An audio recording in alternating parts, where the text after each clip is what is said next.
To record now. Good afternoon, everybody. Teacher Sam here with Maverick Lingo. Welcome to episode number 5 of Beyond Words. Why is this podcast called Beyond Words? Because every single language starts with words, and English is not an exception. Our curiosity starts when we see English words, and then when we want to know what those words mean, and then we begin to put together sentences, and then slowly but surely we start to speak English. Okay, today I am here with Felipe, who is from Brazil. It's actually kind of interesting, to be honest, because I don't know Felipe. This is my very first time talking to Felipe, but I'm really, really excited about this conversation because remember, this podcast is all about creating a space for students who are learning English, who are improving their English. And here I am. I'm about to have a conversation with a guy, okay, from Brazil. His first language is Portuguese, and I have no idea where his English is at. Honest to God, I have no idea where the level is at. So I'm very excited about this because we're going to kind of dive into this conversation and see where we go. What do you think, Felipe? Yes. Sounds good? Very good. We have a lot to talk because we don't know each other. All right, sounds good. So tell me a little bit about yourself. Like, okay, you're from Brazil. Which part of Brazil? How did you, I don't know, how did you find this podcast? How did we get in touch? Yes, I am from south of Brazil. I don't know if you have heard already, but state is Paraná. Ah, I don't Paraná. know. It's near São Paulo, but it's on the south. And my city is Londrina. Okay. And okay, tell me a little bit about Londrina. What's something that I should visit? What is the first thing I should visit if I ever go to Londrina? I really don't know because Londrina, I think, not a city to make a tourism. It's not. Like we don't have beach, we don't have much things here to visit. So do you like Londrina? Do you enjoy living there? Yes, I like because all my family is here. So I like my grandmother is from here, all my cousins. But like if you want to hang out with your friends, you can go to eat something to a restaurant or somewhere you want to go. But we don't have like a specific place that everybody who come to Londrina want to go. So that's interesting what you said, because according to what you said, Londrina may not be like the most exciting city in the world, but to you, it's a very special place because your family lives there, right? And I think that's very interesting because so many of us, regardless of where you live in the world, we are connected to a town, to a city, to a countryside because of our family. Yeah, our family makes that place, makes that town extra special. So I can definitely relate to that. You see, my parents live in Sweden, my family lives in Sweden, and whenever I visit my parents in Sweden, they live in a tiny, tiny, tiny town, okay? And just like you said, really, there isn't a lot to visit there necessarily, but to me, it is the most beautiful, most special town because my family lives there. So how is family important in the Brazilian culture to Brazilians? What is important for us? Is family important in the Brazilian culture? Oh, like what is important to my family? Do you want to know, or for all the families in Brazil? Like this? Well, I mean, I don't know. What do you want to say? How do you want to answer that question? A minha pergunta é se a família é importante para os brasileiros, né? Yes, I got it. But I think for the most, yes, because here in Brazil we have now because coronavirus, I think it's a little difficult to do this, but like here in Brazil, when Sundays the family used to join together to eat, to make a barbecue, to cook a barbecue. So so I think yes, here in our culture, it's very important the family. And what is your favorite thing about the Brazilian culture?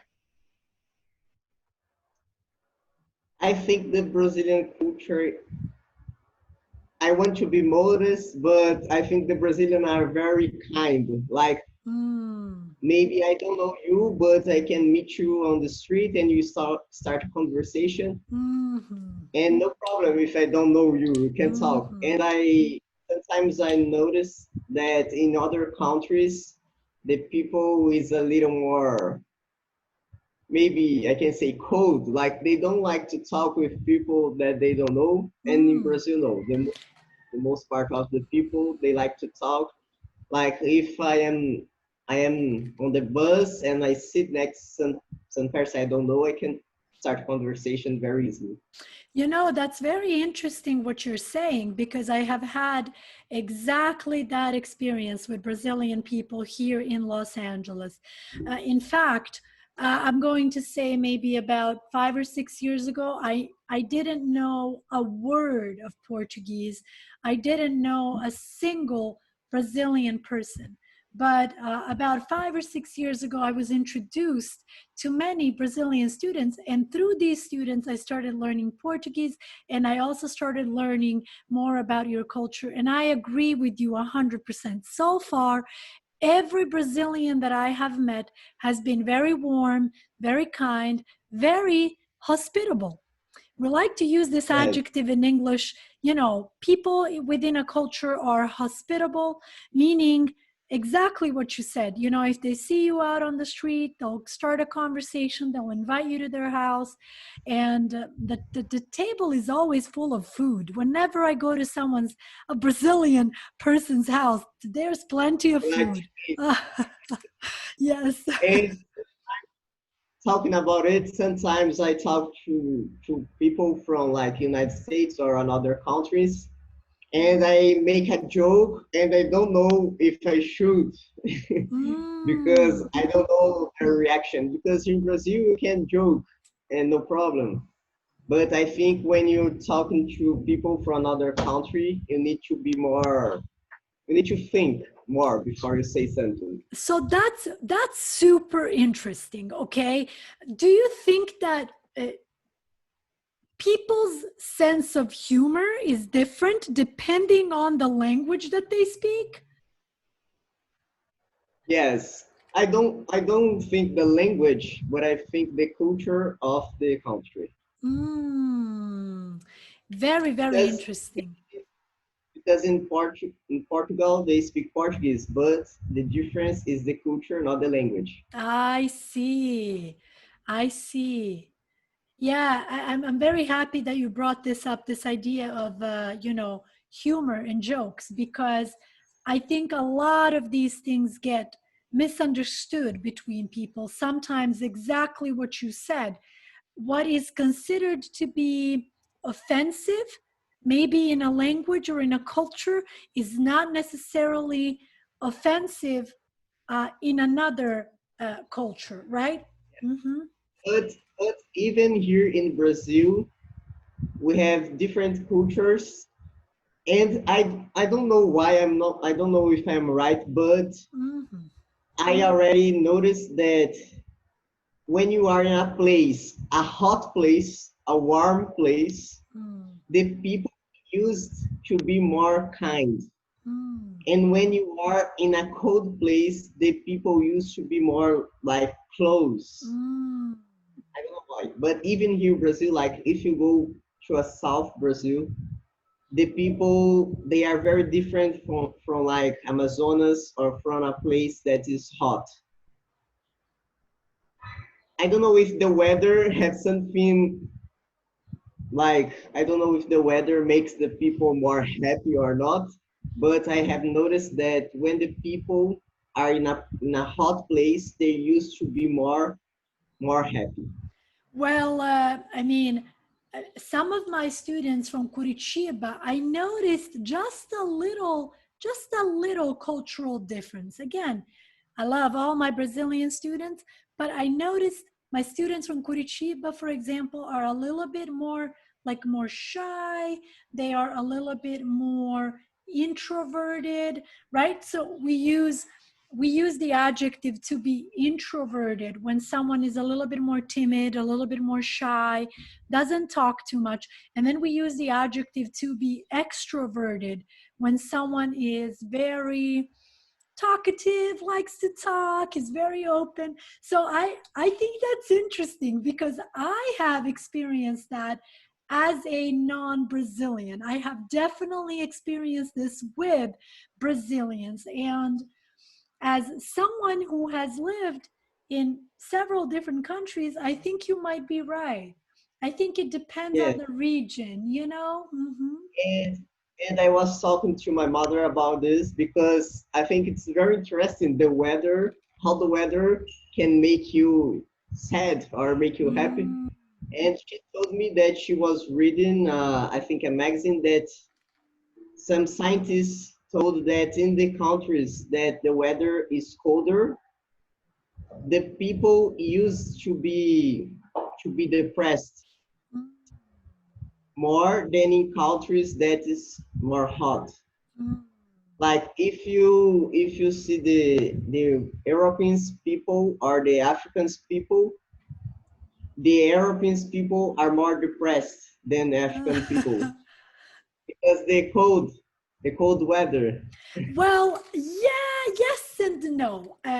Why? Because I was born in um Southeastern Europe, which is Montenegro, you know, a country named called Montenegro. And we are super lucky with the climate in Montenegro. It's a really, really nice climate. But then when I was a little kid, we moved to Sweden. And as you know, Sweden is located in Northern Europe, and it's a very, very cold country. You have to be ready for about 6 or 7 months, I would say, of pretty cold weather, and then also a lot of dark days, you know? So, yeah, in that sense, I think you're absolutely right. It depends where in Europe you're from, you know? And I think the weather, yeah, the weather probably has an impact on human beings, on us as people. Yeah, that's probably a good point. Um, some of my friends here from Londrina, sometimes the weather it's a little cloudy, and I am talking to them and they say, "Oh, I hate cloud weather because I feel more depressed. And Mm. when the sun brights, I feel happy." Well, I need to read about it. I need to read to learn more about it. no, I think you're definitely making a good point. What I'm trying to say is I don't think you are completely wrong, because I know, for example, in Sweden, I read a couple of years ago that some people do, like, it's called like a light therapy. And so basically, according to this article, I read it a while ago, so I don't remember all the details, but it's like people walk into a room, and this room is really, really light. And they tend to do this therapy in the month of November and December, which are like two of the darkest months out of the whole year. Okay, so the idea behind this, as far as I understand, is to get your body adjusted to the like to light, you know, to kind of manipulate your body into feeling a little bit better, you know, feeling less down, less depressed, you know. So I'm a little bit nervous to say more about it because I don't know that much about it, but you definitely might be onto something. You know, I don't think you're entirely wrong. Because I am telling this to you because last year I was living in Amazonas for a period of time, and I can notice the difference between here people from south and people from there. So the people there they are more I don't think more happy, but they are more easygoing, more like they like to talk more. I think they want to live more. Like they, What I don't about, know. okay, so now I have to ask you, you seem pretty young, but your English is pretty good. So I'm curious, when did you start to learn English and like how did you get into English? Okay, I always liked English. I always wanted to learn, but I think when I was 14 or 13, here in Brazil, we have a school. The name is Wizard. I don't know if you heard about Wizard. No, it's No, the no, school name. no. Yes, but here in Brazil, it's very known this school. And I started studying. I studied for 3 years, I think. But I have never, like when you studied English at Wizard, we studied with Brazilian teachers. Hmm. So I didn't used to talk to a native I English speaker. see. I see. So so I'm not saying that the Wizard course it's bad. No, it's No. great. But I think when you start studying English, wherever you are, it's very important you talk to native people. And I didn't do this. I So see. now I think 2 months ago I started to do this. I start to look for people who speak English because I want to talk to them. I want to know how, like sometimes you learn some words but you don't know how to use in a phrase because you think like a Brazilian. We think in Portuguese. Right, right, right. Yes. Someone told me a while ago, I think like a few weeks ago, that only 5% of the Brazilian population can speak English fluently, like confidently, like really, really well. And 5% is a pretty low number. Um, so I'm curious, like, what do you think? Why is it that such a low number of Brazilians speaks English? Like, what do you think? I hate to say what's the problem, but yeah, what is the problem? Like, what do you think could be improved and changed to I don't Yes. know, help students learn more, improve more? I think again you can talk about the culture Hmm. because I think the Brazilian culture is like that. Oh, I know how to speak Portuguese. I am fine. I am good. I don't have to learn another thing. And here at school, we have classes, English classes, but we don't learn. We don't learn. We Hmm. just go to the classes and we learn some grammar, some words, but you don't learn how to talk. So, what makes you so interested in the English language? Like, what is it about the English language that really keeps you interested and motivates you to learn? I really don't know. I don't remember. I think it's like when I watch a movie and Hmm. there's no translation for Portuguese, so you need to just read it and I want to understand what they are saying. Or when I was listening musics and I didn't know what they are talking about, so I was just listening to it, so I want to know what they are talking. Hmm. Hmm. Maybe I think it is. Okay. And so what tricks can you share with anyone who's listening to this? What are some tools that you use to improve your English? Because as a teacher, I get that question all the time. Like, oh, how can I improve my English? What can I do to learn better? What are some tricks that you use? In terms of Uh, technology and all that. I will say something to you, and you can compare. Like I some years ago, I learned sign language, to talk Mm-hmm. to deaf people, Mm-hmm. and I learned so fast. Like in Mm-hmm. 6 months, I was talking to them because I was in the middle of that people. Every day I talk to them. So I think for you to learn a language, it's very important to talk to native people. You don't have to be Okay, shy, or okay. sometimes you want to talk, but you want to talk like want to be perfect to talk. Like I want to talk to some native English speakers, but I need my English need to be perfect to start the conversation. So you won't start. You never talk because we won't be perfect in another language. It's not your mother language. That's my opinion. Is that a good thing that we wait for our language to be perfect before we start using it? Yes, I think if you don't start talking, you can't be perfect on that Mm, language. mm, So it's like the people it's waiting to be perfect to start talking, so they don't talk, they don't be perfect, and they don't be mm. perfect, they don't talk. So they don't learn. I think it's like a cycle. Yeah, like a cycle, a vicious cycle, a vicious It's like a cycle. Good, very good and they example.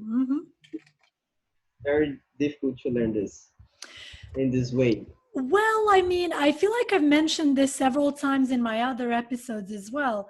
That's honestly one of the main reasons why I'm trying to have conversations with people from other countries here, people that are still learning English. English is not you guys' first language, just like English is not my first language either, and even though during our conversations I like to offer corrections and I like to offer ideas as far as how to improve our pronunciation and so on, uh, if you look at our conversation right now, okay, it's not a perfect conversation. I mean, for sure, there are some grammatical mistakes and maybe mispronunciation here and there, but so what? That's exactly my Yeah, point. So what? So I'm really, yeah, really happy that you bring that example up. Does our language have to be perfect before we start using it and speaking it? Absolutely not. Okay. In fact, yes, I always encourage you guys, keep speaking, even if it's not perfect. However, the moment that someone corrects you, the moment that someone offers a correction, hey, make sure you yes, have a pen near you, make sure you have a paper near you, write it down, take a look at it, yes. try to learn from that mistake, right? I I think a humble person can learn easier Mm, because if I'm not humble, I think I already know everything. I don't need help to improve. So I know everything. Don't tell me what I need to improve. So if you are humble, if you know that you can improve, if you continue studying, so I think you'll get it. And about fluency, you were talking about fluency. mhm, Sometimes I think, what is fluency? Because you are saying something and I am understanding, and I am talking to you and you are understanding me. So I have some fluency. Maybe my English is not perfect, but I have some fluency. mhm, So I think sometimes the Brazilian English students, or maybe the others, other countries, they think that fluency is when you are perfect.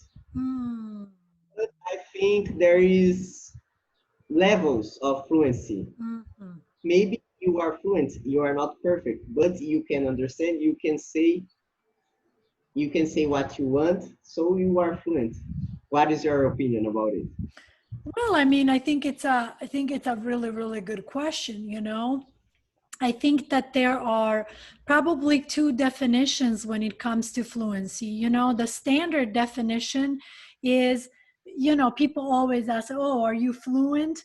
And so I think the standard definition is, are you comfortable enough to be able to have a conversation with a native speaker where you don't worry about understanding that person and you don't worry about responding to that person because you're fluent. So I think that's the standard definition, and I think I would kind of agree with that definition. However, in my experience, I have noticed that this idea of a fluency becomes an obsession with many students. So students, before they even get to the point of fluency, start to obsess about being fluent.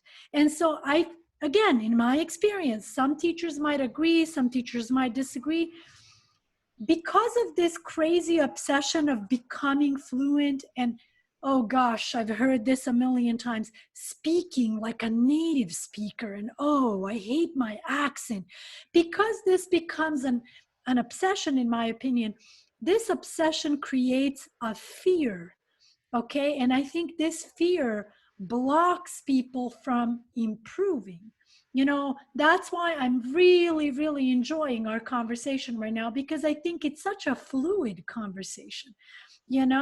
I absolutely understand everything that you're saying, and I think it's super exciting that you are teaching yourself English and that you are taking the initiative to improve your English on your own. I cannot tell you how many times a week I get this question, and actually, I'm not proud to admit this, but sometimes I get a little bit irritated when I get this question, because the question is usually like, teacher, how can I improve my English? And the reason why I get a little irritated sometimes about this question is because, to me, that question is the same as saying, I want bigger muscles. How can I get bigger muscles? I think the answer is pretty clear. Well, you have to go to the gym and you have to work out. But does that mean that you have to pay for a gym membership to get bigger muscles? No. You can take walks at the park, you can go hiking, you can have weights at home. I mean, you can get super creative and reach your goal like that. The learning a new language is exactly the same, in my opinion. Okay, so what is an ideal situation? An ideal situation is you have a private teacher and you can take classes 5 days a week. That's ideal. Okay, that's the perfect situation. Can everybody do Yes. that? No, not everybody can do that. So then what do? Then you have movies, music, podcasts, social media platforms, yourself, right? Native speakers around the world, and so on and so forth. And so to me, at the end of the day, I hate to sound cliche, but it's really true. You are your own worst enemy. If you decide, Yes. oh no, I don't have native speakers around me, so I can't improve. That's not true. Of course you can, but you need that sense of motivation and you need that sense of determination. Make sense? Yes. Yes, of course. I think sometimes the people want a miracle. They want a miracle. Like they ask, how can I learn in 3 months? They want to learn in three Mm, months and they don't want to study. They want a mm, miracle. mm. They want, maybe they can pay for it. They have money for it. But the money can't buy your knowledge. The money can't buy it. I think you have to study. So You make you talk a little bit more about that. Money cannot buy you knowledge. What do you mean by that? That's interesting. Talk a little bit more about that.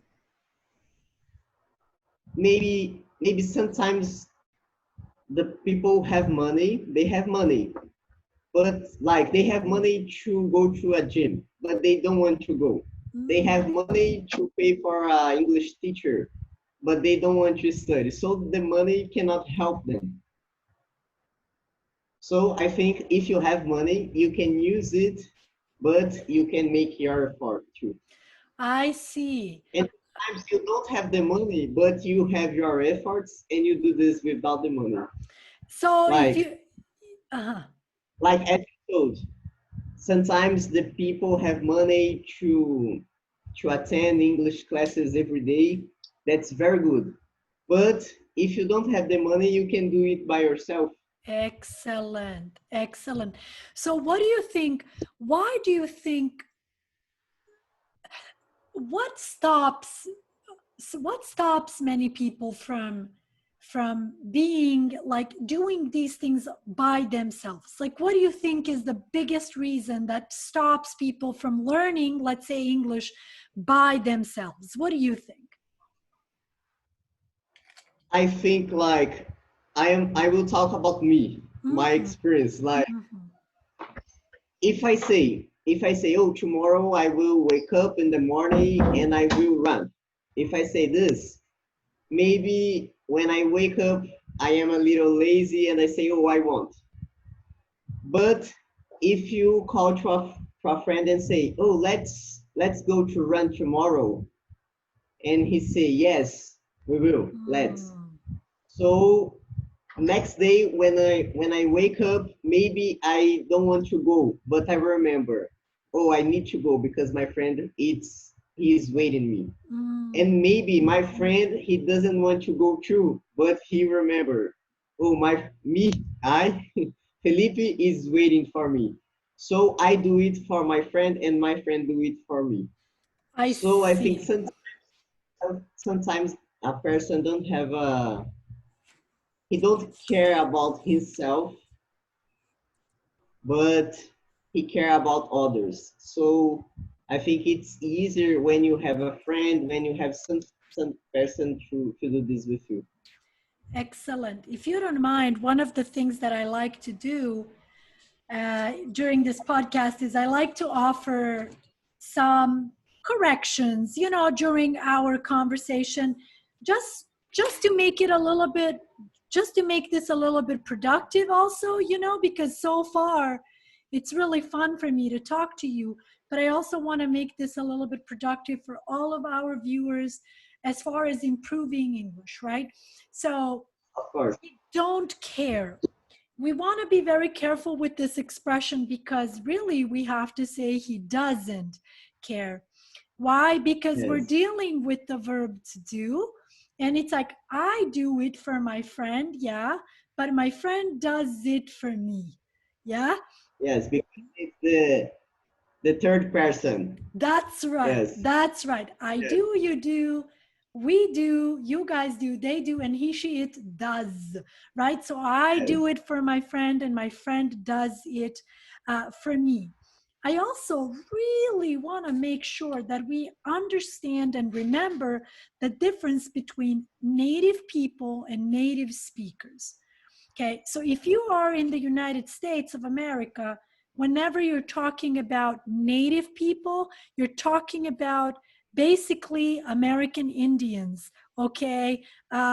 People, Now, the very first people to live in this country, we consider them to be Native Americans, okay? yes. And don't worry too much about this because it's a Yes. really common mistake. Uh-huh. Like here in Brazil, I got it because in Portuguese you say this too. Like eles são nativos. They are native, like Isso, the Indians. Yes, exactly, exactly, because they were here before the Portuguese people or the Spanish people came. So they are exactly, native. exactly Okay. like that. Okay, so native speakers are, people who were born and raised in the United States, or people who came here at a very, very young age and just are super fluent. And, obviously, English is their first language. So in this case, I'm not a native speaker of English. You're not a native speaker of English, but you are a native speaker of Portuguese. Yeah. Yes. Okay. Mm-hmm. Because Portuguese is my mother language. Here in Portuguese, you say Exactly. this. So you can say this. Exactly. Um, your native language is Portuguese. And I agree with you, mother language, I get it. But in English, we say mother tongue, actually. Mother tongue.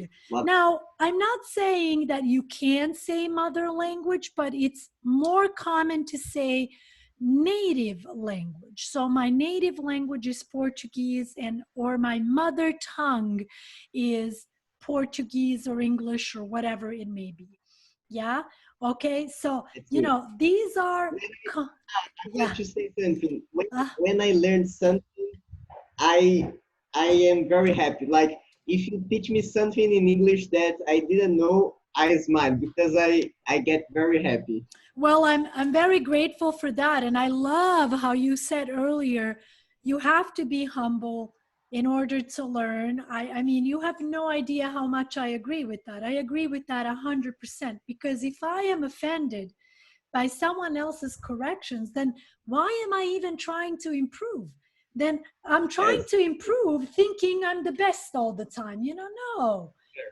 So I love it when students help me to improve my mistakes in different languages. I really do. I'm always very, very grateful for that. And now I am a little curious about you told me English is not your native language. So I thought it is. Where are you from? Well, no, English is not my native language. It's an interesting question, because I guess you could say that Albanian and Serbo-Croatian are my native languages, because I was born in Montenegro, Southeastern Europe, and I am Albanian by nationality. I moved to Sweden at a very young age together with my family. So I grew up in Sweden, and obviously I learned Swedish in Sweden fluently. And then nowadays I live in Los Angeles, California, Southern California, and I have lived here for many, many years, almost 20 years. So I am definitely not a native speaker, but nowadays I am a polyglot and I am a language coach. So I teach people many different languages, and English is one of those languages. So you could say that one of my main goals in my career and in my work is to help break language barriers between people. I would love to break this fear of, being afraid of speaking and making mistakes and having an accent and all of that. My message to people who feel that way is, please use Felipe as an amazing example. Like, I am super proud of you. Seriously, man, seriously. Like, look what a nice conversation we're having. Our English is Yeah. not perfect, but so what? So what? It's fluid. It's Yeah. flowing, and we're getting the message across. And from there, it can only get better. So, really good example, Felipe. Thank you so much. But I think something I don't know if I'm right or wrong, Mhm. but you can tell me by your experience, like if someone or somebody if someone wants to learn Portuguese. So when I see they speak in Portuguese, I can notice that they are not a native speaker, Mhm. and I can notice that he's not speaking very well, or maybe he's speaking very well, but not perfect. Mhm. But what I do, I don't laugh. I don't laugh because I want to help him. So I think it's the same when I am speaking to a native speaker. I don't think they will laugh, or I don't think they will do something, because I think sometimes we judge people, we judge ourselves like we judge people. Mm. So if you are listening to somebody learn Portuguese and that person say something wrong and you start laughing, maybe you won't speak other language because you think they will laugh on you too because you laugh. Okay, so when someone is learning something, I want to help. So I think the other people will help me too. Absolutely, absolutely. And once again, you're bringing up a good point, man, which is maybe one of the reasons why some people give up quickly when it comes to speaking English is because maybe someone laughed, or maybe someone had a weird reaction to something that they said. Okay. Yes. But then Like, here, now, is that possible? Of course it's possible, but let me just tell you something um, specifically about the United States. Most people are not going to laugh, and I can guarantee you that. Most people are going to give you compliments. Most people are going to say, wow, you're getting there, your English is getting better, and wow, you're learning really well. Now, do you have jerks everywhere in the world? Do you have idiots everywhere in the world? Come on, of course you do. But what are you going to yes, do? Are you going to allow that one jerk or that one idiot, okay, to destroy your goal of learning? That I think that's silly. That should never even cross our mind. But I totally understand it. I completely understand that can be very embarrassing. Sometimes yes, people can be really rude and impatient. Okay, but if that ever happens to you, and I'm talking directly to you that's listening to this podcast right now, then I think you should stop, close your eyes, and imagine that person speaking your own language. And then trust yes. me, That's you're going to get a good laugh. Okay. You're going to get a good laugh. Right. So, even if someone laughs, so what? So what? You know, you can't expect I want life. to tell you something about it. I had an experience about it, but not in English because I think 4 years ago I was learning Crioulo Haitiano. Here in Portuguese, we say like this. Do you know? No. It's people who came from Brazil because after the earthquake in Haiti, a lot of Haitians came to Brazil. Uh So huh. 4 years ago, I was learning Uh this huh. language, and I was trying to, but why I want to learn this language? To help them because I don't need this. I speak Mm, Portuguese. mm, So 4 years ago, I was trying to talk to a woman who speaks this language, and and she started laughing. mm, And I said to her, "Okay, are you laughing? So let's to talk in Portuguese." mhm, And she told me, "Oh, I don't know. So why are you laughing? I am trying mhm, to help you. I mhm, don't have to learn your language. You are in my country. mhm. So why?" Well, I mean, again, imagine if you had just gone home and cried about this and, oh, life is over. No, you can never do this ever. Okay. We are talking about language right now, but we can talk about other things. Okay. We can talk about your dreams, your goals. Now, please don't get me wrong. You absolutely should. And I hope you have good people in your life, people that you can trust, people that are smart, people that are going to give good advice. So, yes, I hope you have those people in your life. But if you have those people in your life, they're probably like, I don't know, 4, 5, 6, maximum 10 people if you're really, really lucky. Okay.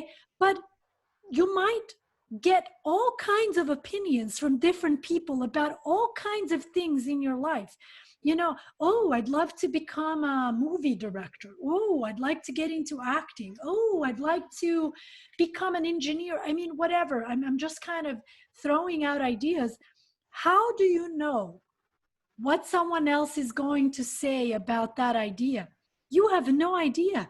Someone might Yeah, crush that idea in front of you, like, oh, an engineer? That's what you want to do?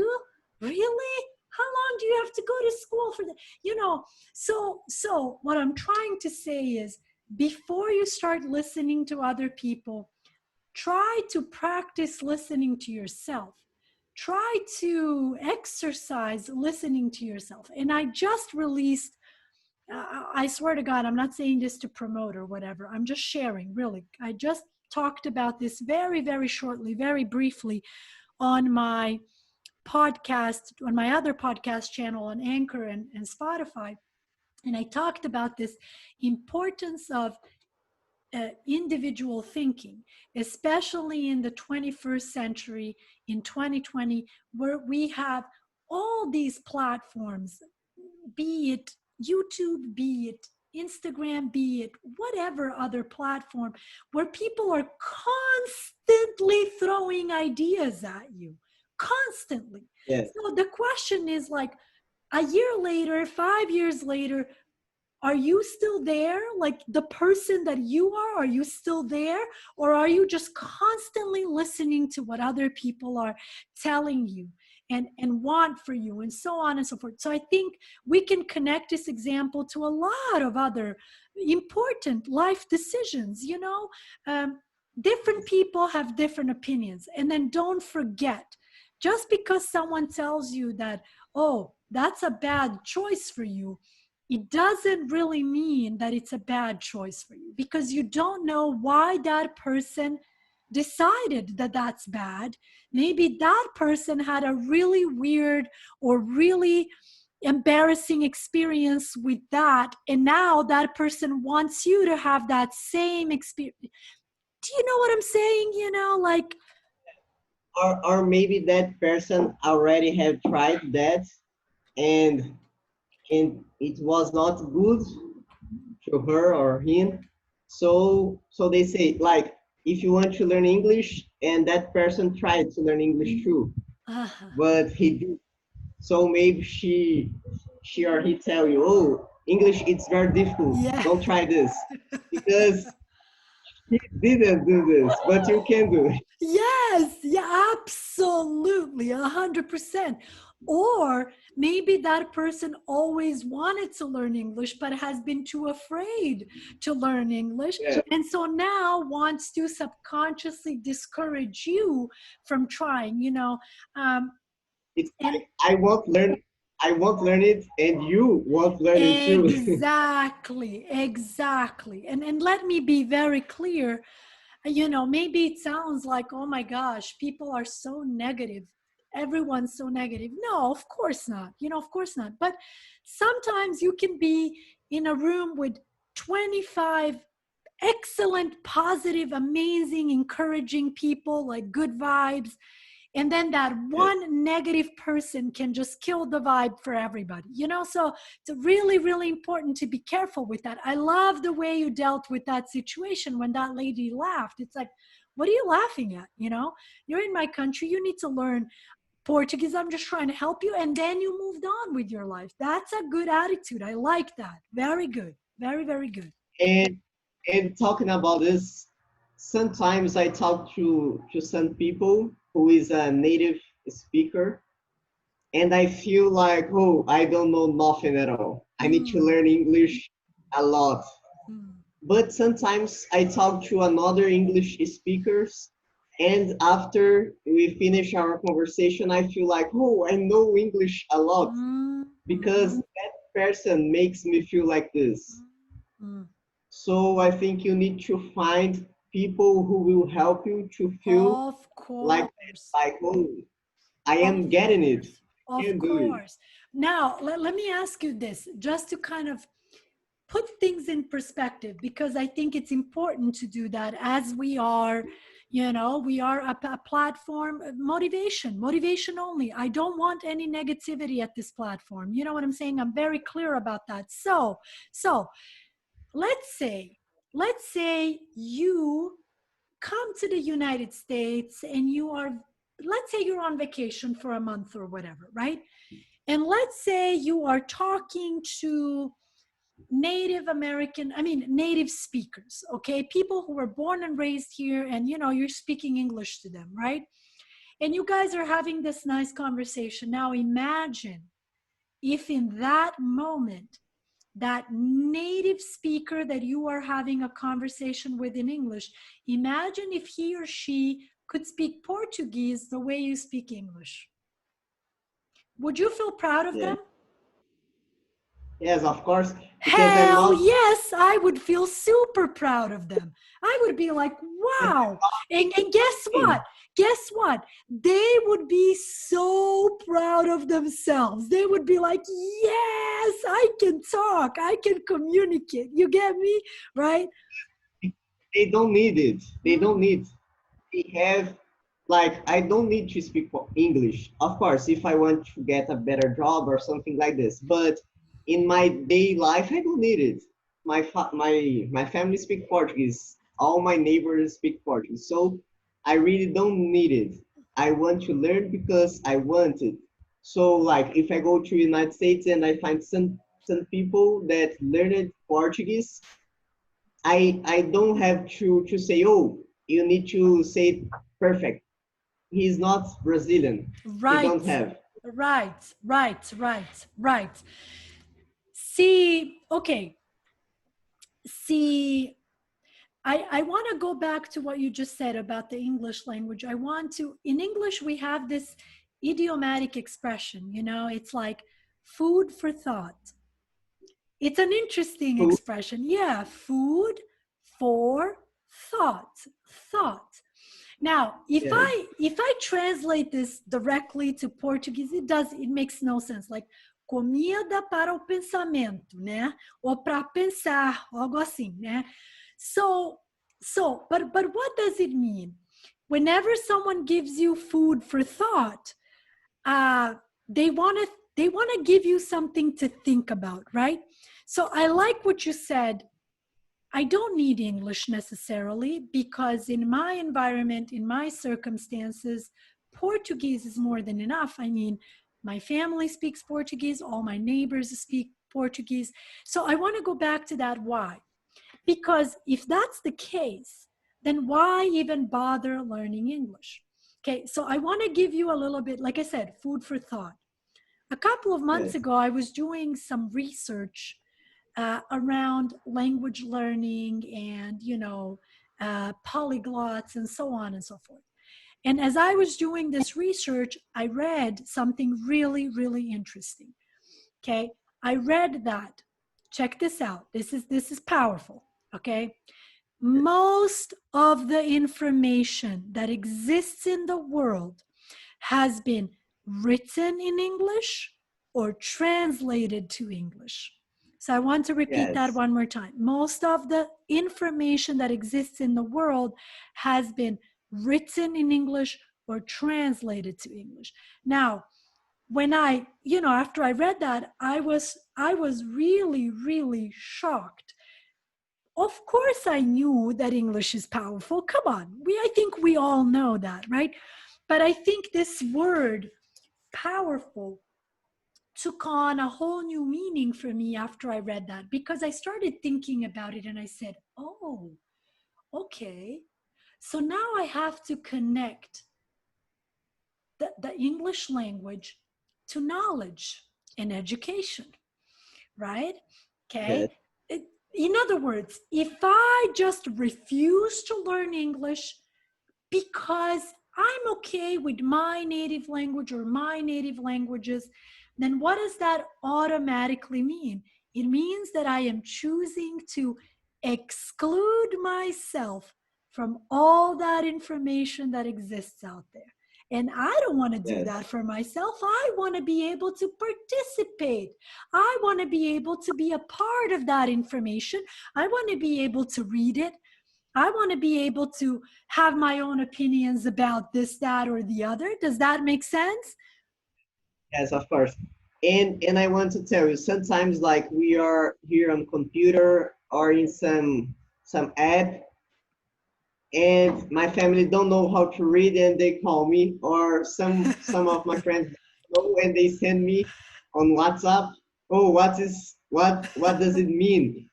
Of course, I think I read it too. I think it's like 80% of all informations in the world is in English. I think, I don't know exactly, but 80% of all the informations in the world is in English. I So, don't so know. think about that 80%. Let's say you have a birthday cake and someone has already eaten 80% of that birthday cake.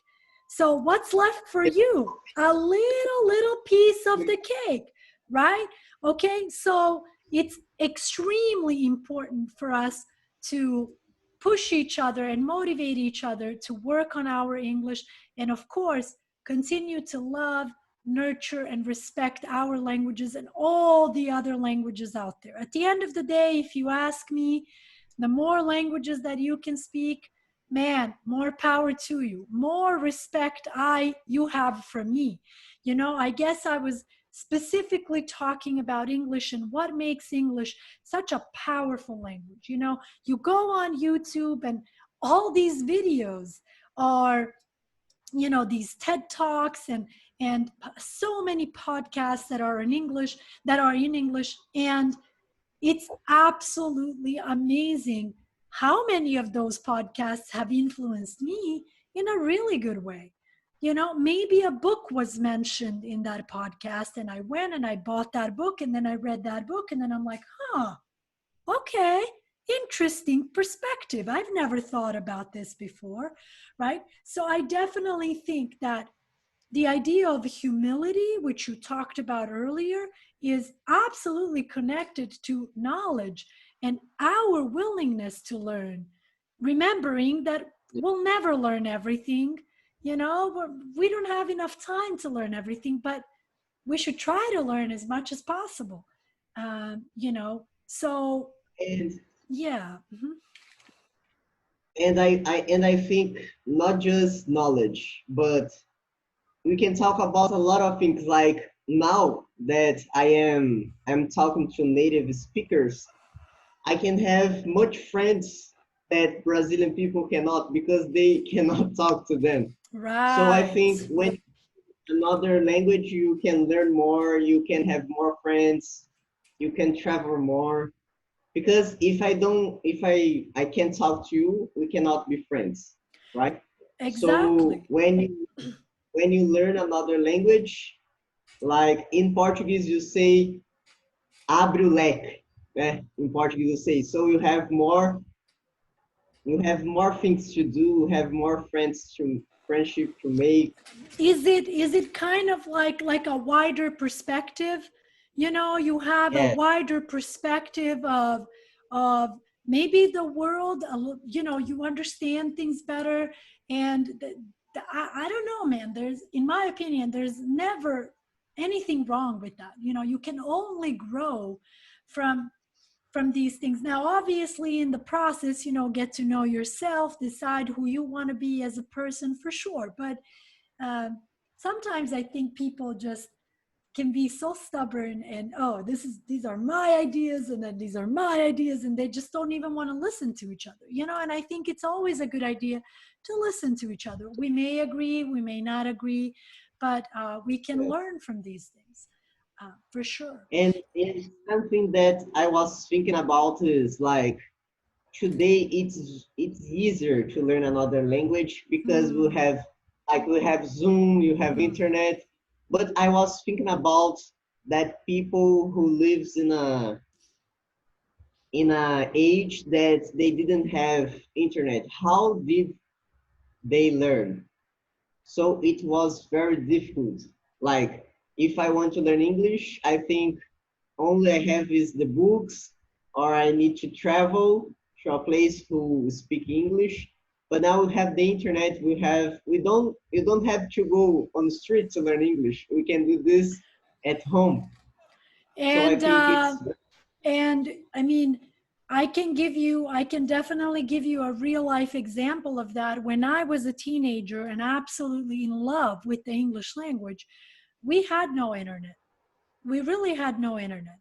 So at the time, I remember one of the first things that I started to do was listen to music, but not just listen to music. I would write down the words. I would look up the words in my book dictionary.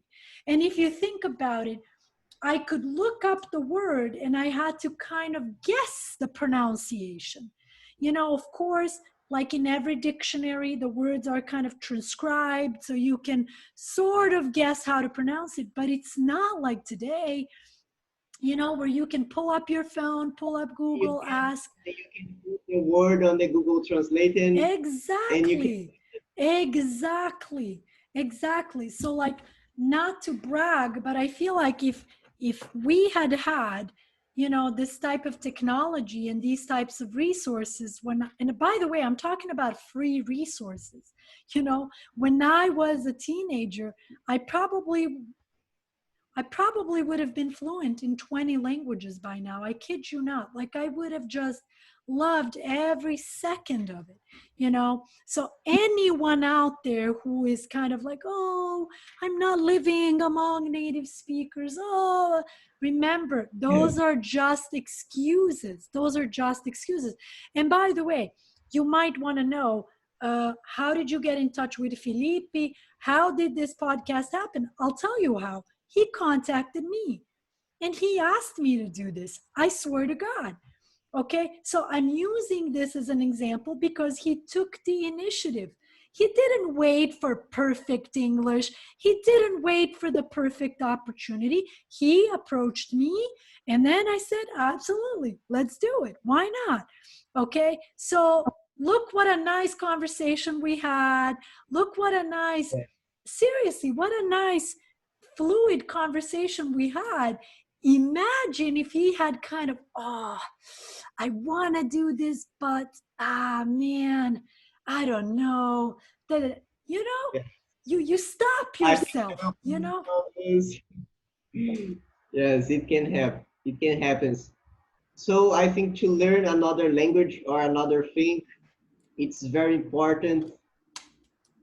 You need to jump on it. In Portuguese, you say pula, pula nisso. You have to jump through that, and we learn. You can do this. How old are you, if you don't mind me asking? 21. So you're, in English we say you are a spring chicken, which means you are very, very young.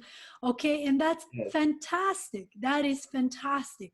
Okay, so God willingly, you have another 9 years until you get to 30. Imagine all the amazing things, God willingly, that you'll be able to do if you continue to use your time as wisely as you have this far. At least it sounds to me like you're using your time wisely. You're studying, learning. The sky is the limit. As cliche as that might sound to people, the sky is the limit. And you're absolutely right. Portuguese is the number one thing in Brazil. But why limit yourself? Why limit yourself to only Portuguese if you can also master English and then tomorrow, have that in the backpack, as they say, right? It's like, all right, I want to use this. I want to get a better job. I want to get a better position. I want to make more money. Nothing wrong with that. I mean, already people are messaging you and contacting you. Hey, what does that mean? How do you say this? How do you say that? So honestly, man, good job. Seriously, parabéns, parabéns. Muito orgulho, da verdade. Very, very happy for you. Very proud of you. Such an excellent example for all our listeners out here, and to be honest, this motivates me even more to I cannot wait to record episode number 6. You know what I'm saying? Like, I'm ready for the next episode, man. We gotta keep this going. Yeah. And yes, we could argue, well, there are so many podcasts out there. Sure. But how many of those podcasts actually have non-native English speakers telling us their story or parts of their stories? Not too many, and that's the platform I'm trying to create here as much as I can, so thank you so much for being a part of this. It was so much fun. I swear to God, it was more than I expected. I could tell you that right now.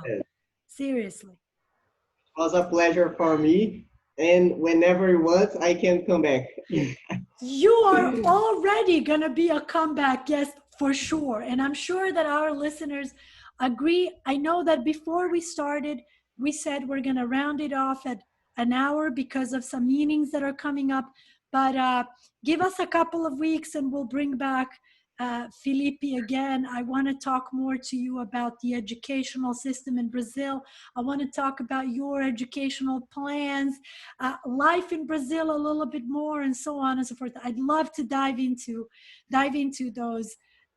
those topics. For now, thank you guys so much for listening. Use Felipe as a great example for yourselves. Remember, you are your own worst enemy. You create limitations in your own life and you create opportunities in your own life. It's that simple. So keep on learning English, keep on learning in general, and I will see you guys next week. Thank you for watching. Bye bye. Thank you.